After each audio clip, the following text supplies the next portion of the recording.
বলছে কি m minus 1/m equal to 2 হলে m to the power 4 plus 1/m to the power 4 কত? তাহলে m to the power 4 plus 1/m to the power 4 লিখলাম। তাহলে m to the power 4 কে লিখতে পারি m square square plus 1/m square square. 4 কে ভাঙাইলাম, তাহলে দেখেন a square plus b square সূত্র পড়ছে। a square plus b square সূত্র পড়লে যদি 4 এর সূত্র থাকে, মানে যেরকম 4 থাকে, তখন প্রথমবার সবসময় প্লাসের সূত্র দ্বারা ভাঙাইবেন a plus b whole square minus 2ab। ঠিক আছে, তাহলে কি থাকলো m square plus 1/m square whole square minus 2। এখন দেখেন ভিতরে আবার সূত্র পড়ছে a square plus b square. এখন আপনার মাইনাস সূত্র দ্বারা, যেহেতু মাইনাসের মান দেওয়া আছে, জন্য মাইনাস সূত্র দ্বারা ভাঙাইবেন।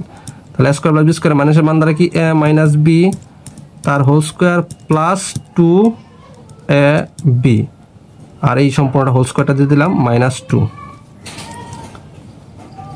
এটা কাটা যায়, এটার মান কত 2 স্কয়ার প্লাস 2 তার উপর হচ্ছে কি হোল স্কয়ার মাইনাস 2।